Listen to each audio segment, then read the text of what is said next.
everybody, Greg here, and you've probably seen those videos on YouTube, the unboxing videos, where you can get kind of the first glimpse of a new product, maybe even a pre-release of it that's sent out to some YouTubers and other folks in social media. And those are interesting, you know, it's kind of a first impressions video. Well, I want to start a trend that's not the unboxing, but the reboxing and sending back. So this is a reboxing or boxing up video for this Onkyo receiver here. It's the TX-RZ620. Now if you're familiar with the Onkyo line of receivers, they have their theater receivers.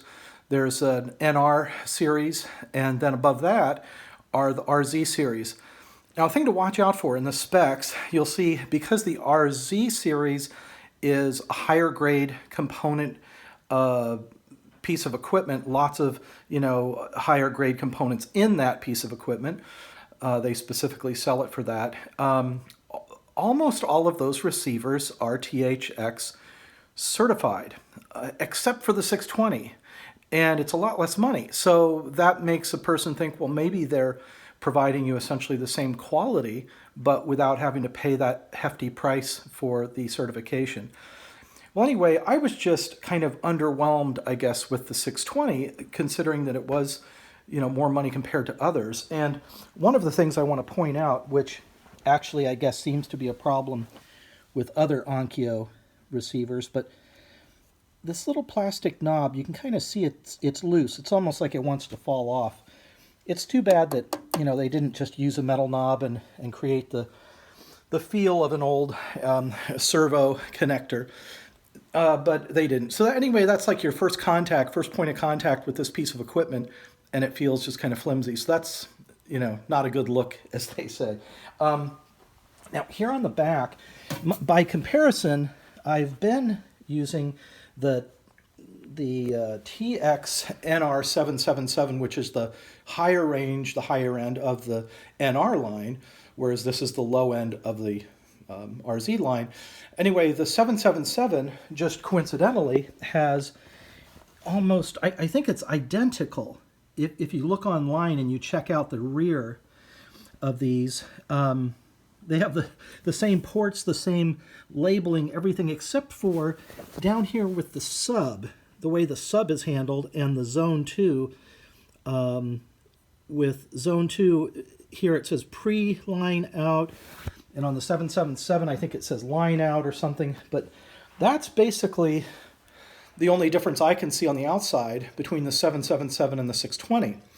The 777 has the certification, the THX certification. So there's a plus there. Now, even though the list prices, according to list price, the 620 should cost more than the 777, but the street price has gone way down on the 620, and so it's actually cheaper now than the 777, but that may be why. Maybe there's just a demand in the marketplace for the certification. And so anyway, here in the reboxing, I'm just going to start putting some things back in the box. I want to point out, you know, one thing that I do is I try to keep everything as in pristine condition as possible. Even the original batteries have not been broken out of their plastic. The power cord goes back in its Ziploc bag. And I have the foam to put around the receiver here. And that's a suggestion, you know, for anybody getting equipment, you want to make sure you keep all the packaging nice.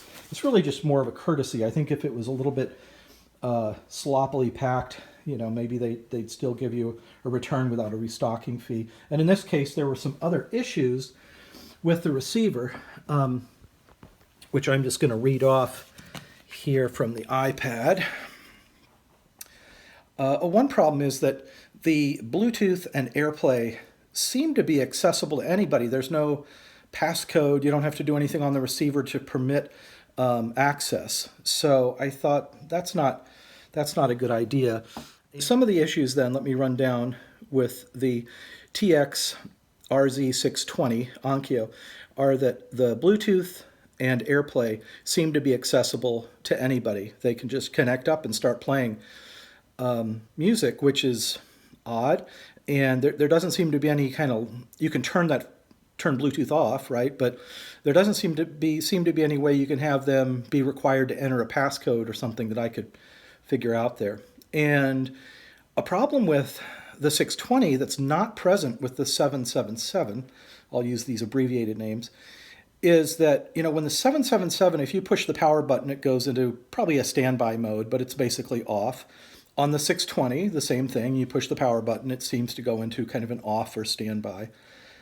If somebody wants to, they can hook up to your Bluetooth on the 620, turn on the receiver basically, it automatically turns on, and start playing music at 2 a.m. at high volume, you know, so that's not good.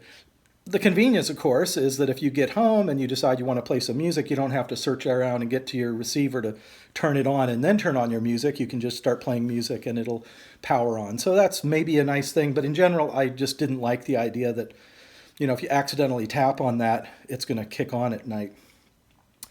You know, I wasn't sure about this. I made a note of it. It seemed like an issue to me, is that when you're watching TV, when it's decoding the 5.1 optical Dolby from, in our case, a Sony TV, it takes a little while. When you're channel surfing, you know, you go from one channel to another, and instead of having the audio right there, it might take like a second or 2 seconds for it to kick in. Well, if you're just kind of going up channels and you want to kind of see what's playing, it's just an annoyance to have to wait for that optical audio to be decoded. And I wasn't sure if that was just kind of standard to be expected, you know, but with the 777, big difference, much, much faster. Going from channel to channel, it just almost like immediately starts converting the audio. So anyway, I think that's another kind of drawback on the 620. If you're sitting down and watching a movie, obviously it's not an issue, but if you're using it for your TV and you're going up and down channels, you're not going to want to sit around waiting for the audio to kick in. Okay, and we talked about the plastic knob, and it's still broadcasting Bluetooth even when the receiver's off. So those were kind of the, I guess, the main points to me that seemed like why I would go with the 777. But otherwise, I can see, you know, in some scenarios, if somebody's turning off Bluetooth, they're not really using it, and you're not doing a lot of channel surfing with it, or maybe you're just using it as an audio receiver and not for television. Oh, that was one thing I didn't put in my notes. When you turn this receiver on, when you get it out of the box, you turn it on, you go to use it, you have to hook it up to a TV set. There's like this initial setup to set the country and the language and all this different stuff and get on your Wi-Fi. And so that was a little bit of a hassle because on our TV, we don't have like 5 HDMI inputs. I had to unplug the Apple TV that's plugged into our TV, unplug that, plug it into the receiver, see what's on the screen to do this setup. And for people that just maybe don't have a TV or don't have an HDMI display, that would be a real hassle. You'd get this receiver and you couldn't even do the setup until you go out and buy a TV to plug into it. That's not very helpful. And so I went through the setup, and it's, you know, it's kind of nice, I guess, having a big screen to do the setup on, but if it's required, it's just sort of a hassle. So I got things set up, and then I went to just connect to Bluetooth or do something else, and it came up on the receiver. It said, please see the TV. So I was like, oh man, I have to hook up the TV again. What's it saying? So you almost have to have a receiver connected to this thing all the time to really get the most out of it, because there are going to be some on-screen messages that are popping up.